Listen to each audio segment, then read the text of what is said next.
ordered, US just agreed to supply about $600 million worth of weaponry to Israel. I believe these are all weapons that have been, lost in the war, 12-day war, and so US is trying to replace them. This, I believe, is the first of the long list of weaponry that Israel has requested to replenish. And some of them include the JDAM missiles, which are the precision missiles with which they kill scientists and so on. So I think Israel will attack. So this is one point. Then just going back to the other points that Ongo and Sena have been discussing. I'm just sharing my experience on this app and also on Twitter, because these are the two apps that I usually follow. I have seen many Iranians come here and support Israel and condemn their own country. No, I have never understood. I have a problem with my own government, but I would never condemn my country when it is being attacked. Okay? And the other thing is, you have to understand, everybody has to understand that the US and Israel are no friend of anybody in the world. The same thing they did in Iraq, they said we are bringing in democracy. We are freeing the people of Iraq. The same thing they did in Libya. The same thing they did in every other country where they went to war. Okay? And none of those countries are happily surviving today. They are all broken into pieces. There is no democracy in any of these countries. People are much worse today than they were before America went to war with them. And their wealth is being stolen by America and Israel. Okay? So literally they are being fleeced. So this is what America does along with Israel. Everywhere they go for the wealth. And incidentally, recently, Iran found a huge well of gas was discovered, I believe, in Iran, which is something like worth about $5 trillion. Okay, and America has always has its eyes on the petroleum, on the natural resources of countries. This is America's policy. Right or wrong is something different. So anybody who comes, any Iranian who comes here, you may have your problem with your government, with the IRGC. You have a right to have. If you disagree with them, fine, you can have. But I've seen on videos people cursing Iran, people justifying the bombing of Iranian infrastructure by Israel in the last 12-day war, and justifying. And I have heard on this app, I even know the name of the lady who said that yes, so what if children get killed, Iranian children get killed, if that means IRGC will be eliminated. I don't believe that is the right attitude. So anyway, this was my perspective. I agree with you 100%, and I think people who have heard me know my stance on the matter. I never called Hamas a terrorist organization. I always called them a resistant group because I believe they are resisting the occupation. And I know what America does in the region. I know they always bring war to exploit the country. They want to get the resources. On top of the resources, Iran has a geopolitical position that can be a corridor between West and East in the economic sense. But at the same time, I understand my people being angry and being brainwashed. It's not that. I think when they support Israel, they are mostly being ignorant rather than like liking evil. They've been so oppressed that they think backward. They think like Israel might give them freedom, which is false. I know it's false, but they don't know it. I don't know why. I think it's the propaganda machine of Israel did things that way.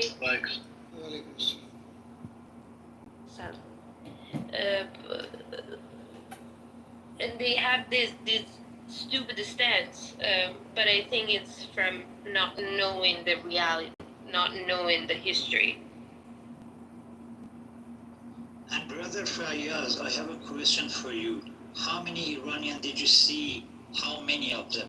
Around 50, 60, 500, 600 in Iran. And how many did you see on the streets of Tehran supporting IRGC, supporting the martyrs?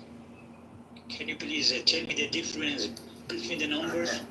Sena, I do not, honestly, I do not know the numbers, but what shocks me is, I totally understand that there are always two sides to a country, okay?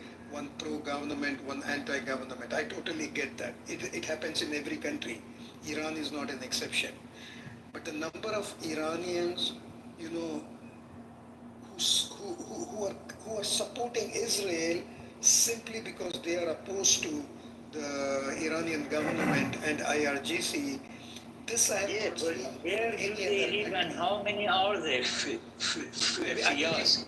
I believe I have seen videos. They're not even more than 50. 50. Probably. But that's what I'm saying, Sena. Like there are so many other countries that have issues. There are people who are living abroad, not in their own countries. They don't come and support the killing of their own people. Yeah, and you know what? Just let me tell you why. Yeah, and just let me tell you why. We have been poisoned by the media by 300 channels for the last 46 years. In the human history, we have a record, brother. 24 hours a day. All these Arab countries like Saudi, like Kuwait, these and that are paying to England. England made BBC International, Manato, Farsi One, this and that. There are 300 channels which are poisoning our brain 24/7, brother. That is why, if you want to know why. But after all these 46 years of poisoning our mind, go look at the videos in Tehran for the last 12 days or any other cities in Iran and see how many people are supporting IRGC and their government. And go take a look at those asylum seekers in England or in Sweden or in Germany. No, not even Germany. In England and Sweden, I think. There are less than 50, brother. And they're waiting for the permission. They're cooperating with our enemy because they want the permission. They want something like $600 a month. They're daydreamers, brother. They never get what they want. They will be used like toilet paper. When they're done May with I ask Sina a question? Yeah, go ahead, Sarosh. I was wondering if I can pose a question to Sina and maybe some other Iranians here as well.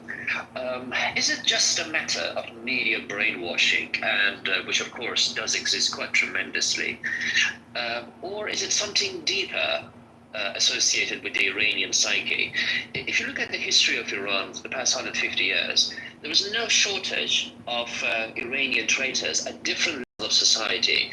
At prior chapters of our history, in the Pahlavi era, in the Qajar dynasty, there were many of these men and sometimes women who came from the system or had any influence that were easily bought either by the British or by the French or by the Russians, and they gave away the Iranian national interest at the lowest price. So I was going to ask, is there something perhaps deeper about Iranians? I mean, including myself.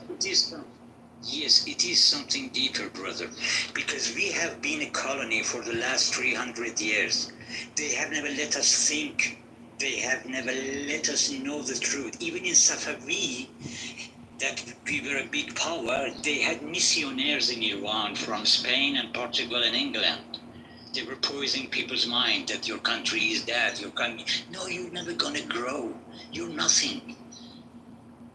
Everything is good about Europe. Everything is good about Ottoman Empire.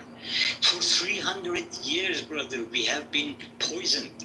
If we want to get rid of it, it doesn't take one generation. It takes at least 5 generations if you work on it so hardly.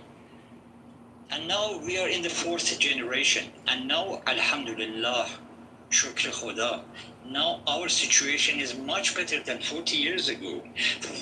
45 years ago, I'm 61 years old, okay? I have been in the war, you know? When we were, when we were in war, in my family, even in my own family, they were siding with Saddam Hussein. They were thinking that Saddam Hussein will save them. But Alhamdulillah, right now, we have so many few people thinking that Israel can save them. And believe me, many of them are not Iranian. They're trained Persian in Israel. I don't know if you have seen documentaries about that or not. They have a organization which is called 8,200 Army.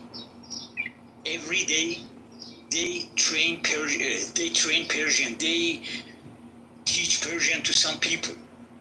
Even in this clubhouse, they collect all our Persian language conversations with different accents.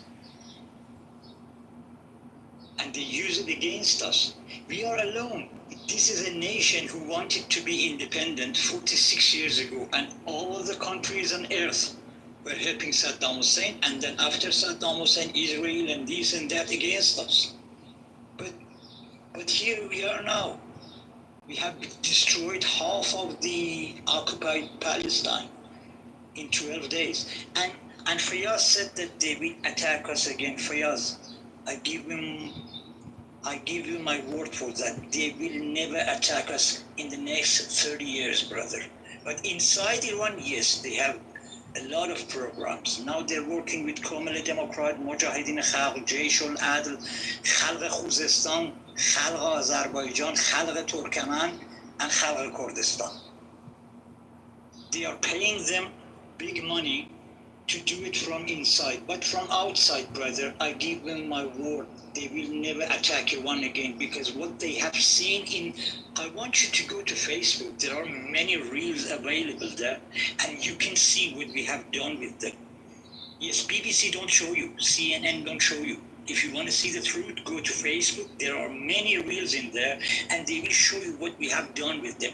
And we have shown them a little bit of what we have. In the last days of war, brother, those warheads were not TNT or C4. They were tactical. And they know that, and we know that, but they don't say it in media. They say Iran is defeated. But go to Facebook. Sina, I agree with you. If you know, as a common man, somewhere somebody were to ask me who won this war, I will say Iran won this war. Okay. The reason I'm saying is I don't rely on any of the Western media, but I also read into Israeli media. Just recently on Channel 13 in Israel, Israeli Channel 13, there was an analyst, Israeli military analyst, who said that 18 sensitive, most important infrastructure, which are basically military and intelligence infrastructure, have been destroyed by Iran. And he said on this channel, and he speaks in English, he says on this channel that, you know, we expected missiles from Iran, but we did not expect the precision with which the missiles were sent. And he says that if another 2 weeks had, if the war had continued another 2 weeks, we would have probably toppled the IRGC in Iran, but we would have probably lost most of the significant sites in Israel in that process. We would have lost everything that we had. And there is also a report that says that 30,000 buildings, not houses or individual units, 30,000 buildings have been destroyed by Iran, and nearly they give there is another number that was given, 30,000 buildings and so many roads, X number of this. I mean, there's a data that has been published now by Israeli media itself. Yes, I know Israel will think twice before attacking Iran, and I also wish and hope that you are proven right and I am proven wrong. But like you said, they are trying to, you know, say that we won and we are going to do it again. So I agree with you. I am with you. I agree with you, and I hope that you are right and I am proven wrong. And brother, another thing, we are waiting for that, brother. We are prepared for that.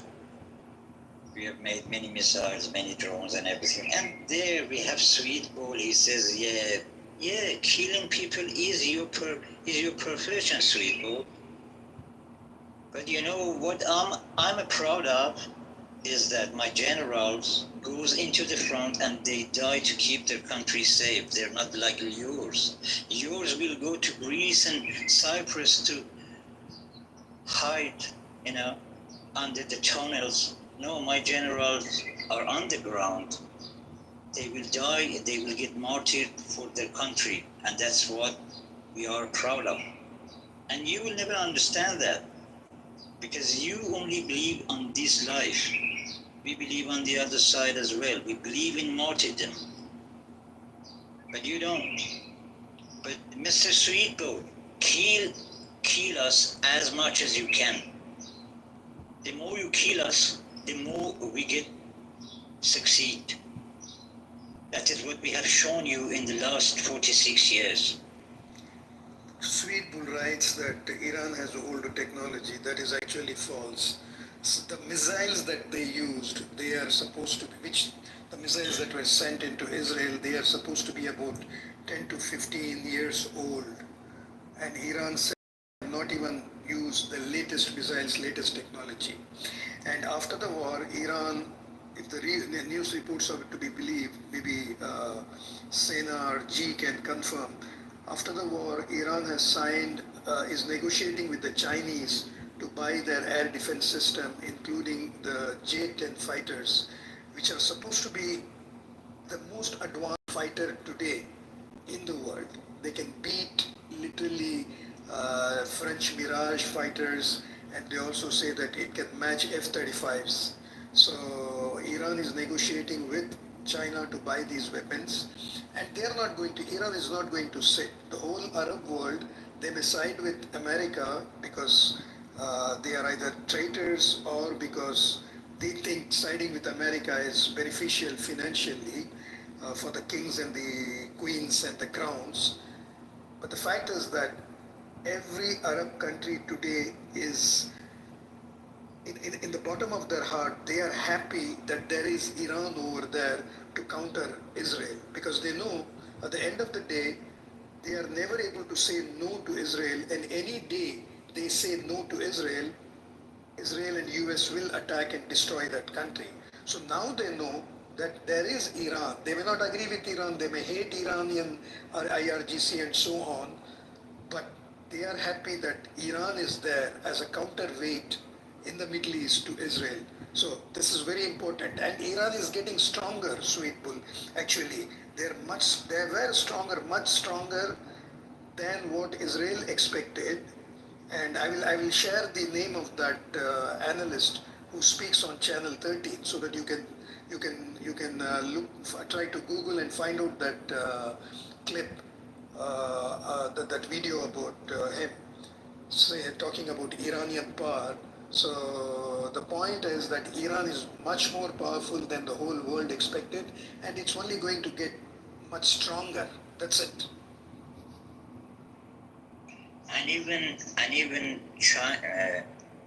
China or Russia, even if they don't cooperate with us, we have no problem, brother. Because what we have learned is that in this world, brother, you have no friends. The only friends are Muslim Ummah, not even their leaders. As you see, the leaders of Turkey, Saudi Arabia, Kuwait, Qatar, everyone. They never helped Palestine. They even helped Israel. But we have Ummah, brother. And from now on, I will tell you something else. Yemen will not let them sleep well, brother. Every day, they will have a gift from Yemen. Our Yemeni brothers are there, and we are here. We are united, and we're going to finish this job, even if it costs our lives, brother. No matter how many lives we give up, because we believe in martyrdom. We believe that we have to fight for our freedom, for our independence. And that's it. If we wanted to give up, brother, we would have given up 46 years ago when McFarlane came to Iran and said, yeah, let's be friends with us. Yeah, we are America. We will help you with this, with that. No, America is great Satan, brother. American system is great Satan. If you shake hand with Satan, your hand will be broken. That's it. We are not going to give up. We are ready for it. Iran is a big country. How much of Iran they want to destroy? How much of it? For the last 12 days. Their intent is to destroy all of it. First of all, they want to partition it so it will be easier to manage it by proxy. And then they're going to take everything that they can. They don't care about the history. The first time that Trump threatened Iran, he threatened the historic sites, not the Islamic Republic of Iran, as he claims. He threatened the historic places. But like if you look at it at the Chinese perspective, they have a lot of good deals with Iran. So I don't think they would want to miss on that and have European and America have the full access to Iran, because then they would lose whatever access they have right now. Same goes for Russia, I think. So I assume if a full-on war breaks out through the region, I think China and Russia would assist Iran. But I don't believe so. Because Russia will have its own. Alaikum salam wa rahmatullah. Alaikum salam. Yeah, G, go ahead, G, make your point. Yeah, no, for American to get engaged with Iran, they have to come in fully. Otherwise, by supporting Israel, they have done that. It's not something new. Don't think this is something new. It's been watched, it's been recorded, it's been under radar. Every flight they take, what they bring in, what that goes out, comes in. It's all been perfectly recorded. I don't think Americans directly come in. If they come in, there is a big war. That's something that China and Russia will take advantage, and they will sweep the Taiwan, and the Russian will sweep from the other side in Ukraine. In the last 12, 13 days, the war with Iran, you should check out the Ukraine side with the Russian, how much they advance already. That's a very bad news for them. They already know China is waiting for that moment. American cannot get involved directly with Iran and to succeed. This comes from Colonel Douglas MacGregor. It's just simply too far out. Simply too far out for an American to come directly want to engage. It would be disaster. Take a look what's happening in Afghanistan, Syria, and Iraq. It took them almost 20 years. If they want to attack Iran, back then they had perfect opportunity to do that, but they didn't. They knew going after Iran is totally different. If it took them 20 years and run away from Afghanistan and the rest, getting involved directly with Iran will get them another 50 years in the war. That's something simply Americans don't want it, because yes, they're gonna damage, they're gonna hit Iran severely. And same goes, Iran is going to hit them severely. And I don't think Israel will ever get up, and I don't think there will be any place called Israel anymore.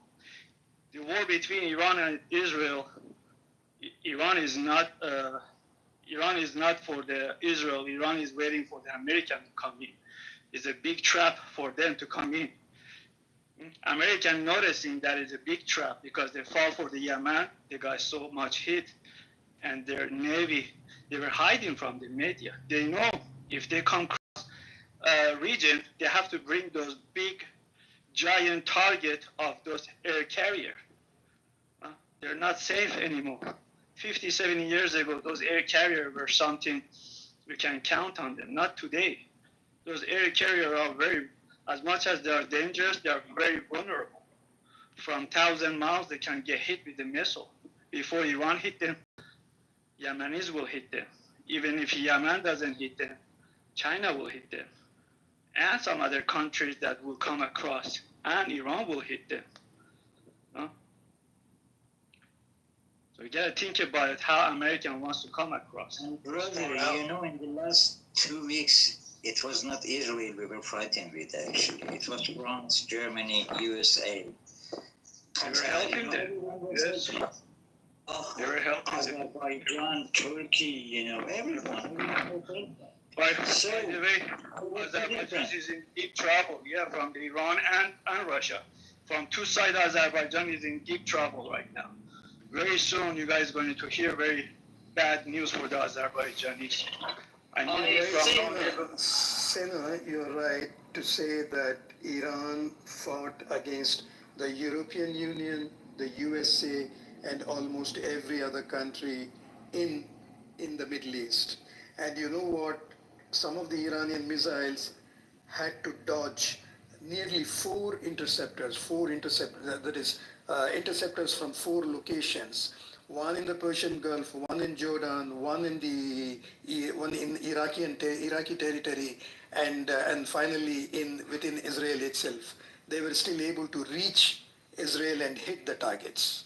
Wow, you guys rock, Sena. I have a different kind of admiration now for the Iranians. There is something perhaps that we have to note here. Our Iranian friends are quite right that a conventional war with either Israel or United States would be very costly to the Israeli-American side. But they certainly are aware of this fact. You can see that the Israeli military structure is predominantly based on what we in Persian call bezan va darro, which means hit and run. And it's not capable of maintaining a prolonged war. 12 days, it's a very, very good example of the limits of its tactical military operation. Even in a war in Gaza, despite the fact that their opponent is just inferior in every sense of the word, they are quite exhausted. Having said that, in recognition of this limitation, the Israeli military strategy has now somehow shifted to this rather obscene word, which is mowing down strategy. They just wait for the grass to grow and they just go in, just mow it down again.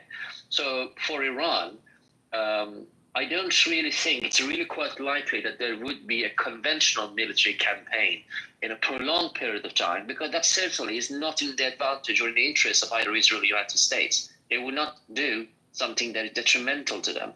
They would come in, especially, of course, on the Israeli side, drop a few bombs here and there, inflict some pain, and then, of course, rely on the international pressure to arrive at a point of a ceasefire, which does beg the question exactly why would Iran possibly, under any condition or circumstances, accept this ceasefire? See, I'm just speaking from a point of a military strategy. There was absolutely no rationale to Iran or for Iran accepting a ceasefire as it did. So I'm not entirely sure why it did so. Maybe it's a cover to allow them to produce a few nuclear warheads within the next couple of weeks. But I think it's important for us to perhaps consider that a prolonged military campaign in which Iran would be able to really exhaust Israel, or of course America, or to even bring the American naval fleet in the Persian Gulf, perhaps would be unlikely. No, I have a perfect answer to that. It's more of a tactical than actual what you're looking for. Okay, this is what's happened.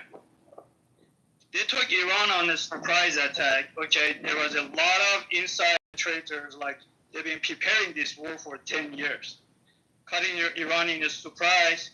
Iran had enough defense system. It wasn't like at the beginning, couple of hours, yes, but it was back up and running perfectly. Everything was perfectly.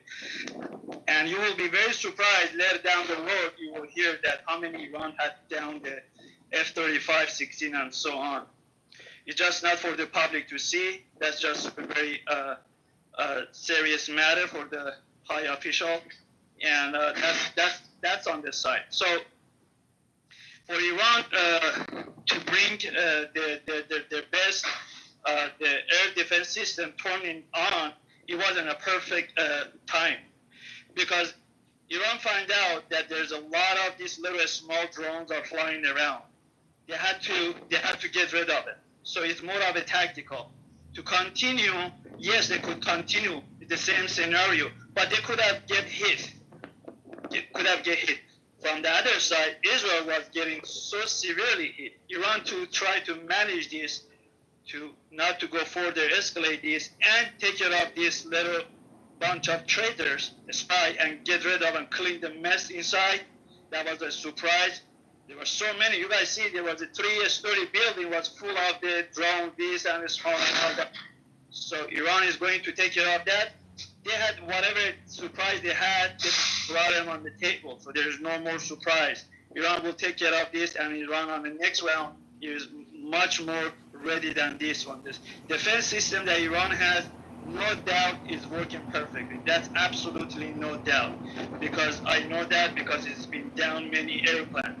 Again, it will come down. And many, not only airplanes, many those sophisticated, high, expensive of the drone, high altitude fly of the Israeli was down. Like, I could just name a few of those good ones. Like each one of them $30 million. Hermes was one of them. Yes, he was one of them. And those are very, very limited number that Israeli have it. They thought the Iranian defense is weak maybe right now. It's perfect to bring bring in those F-35-16 maybe around. Maybe just bring those strategically drones inside, and so taking at them. But they were one by one down. They got very scared, especially on the last couple of days. Iran hit them so very sensitive target. One of the most I would say sensitive target that was painful. I repeat that 10 times. Painful was a Wiser Man building. You just go find out why they were crying and bringing all kind of. You can just take a look how many from the outside the president, different countries are coming inside, and they would directly go on top of that particular building. It's called Wiser Man. That put the Israeli behind on every technology you want to name that inside that building went down for years and years and years to come. And they had huge invest on that one. So that right there says it all. Iran had a nice target and everything. So for the next round, perfectly is Iran ready. I think it's going to be a lot fun for the Israeli this time, because Iran is going to come a lot harder. Not like if they dare to try again. Well, it's not just the Wiseman Institute that was one of the prime locations that was hit by Iran. They also hit the Kriya in Tel Aviv. Kriya is the Pentagon, is equivalent to the Pentagon of the US. Imagine hitting the Pentagon. So they hit the Kriya. You hit the Kriya. So that was actually the first infrastructure to be hit by Iran. And then Iran hit the headquarters of Mossad's unit 8200, which actually is the unit that plans, that creates conspiracies within countries, like this Beeper attack in Lebanon. This was the brainchild of Unit 8200 that has been hit. Yes. And in Beersheba, they also hit the what is known as IDF C4I, which is the communications and intelligence heart of IDF. That was in Beersheba. Yes, Microsoft, Rafael, Decimated. military industry, Complete. Haifa refinery, Haifa port, all of Israel is gone, brother. Go look Not at the only video. that, two of the Air Force, two of the Air Force airports, Netzarim and one. Yeah, army base, yeah. The army bases. They are totally gone. Yeah. Israel lost several F-35s. So yes, that's what I said. One of the Israelis listed the number of sensitive infrastructure that has been, and he lists 18 of them. He says 18 most sensitive, most important infrastructure have been hit by Iran. Yeah, also their bases. There was a soldier he recorded a video. All of the bases where the soldiers were sleeping got hit, and they're not allowed to record it. But he recorded himself inside a school. They're sleeping inside schools with no beds. They're sleeping on the ground, and he's begging Trump, please end this war. You know, this was like 2 days ago, after the 12-day war with Iran. All of the bases where the soldiers are sheltering, they can't even stay there anymore. And Iran has also been able to hit, IDFs, some of the main key people in IDF. That is not, that is not being revealed by the Israeli and Western media, but it is being discussed about in Israeli media. Within Israel, these TV channels discuss about it, that so and so has been and so has been killed, and so on. There was even a report that the Mossad, the head of the Mossad, has been killed, but we haven't got any confirmation so far from Israel on that. So maybe a little later they may come up later on. But one thing I just wanted to tell Soros, whether he was talking about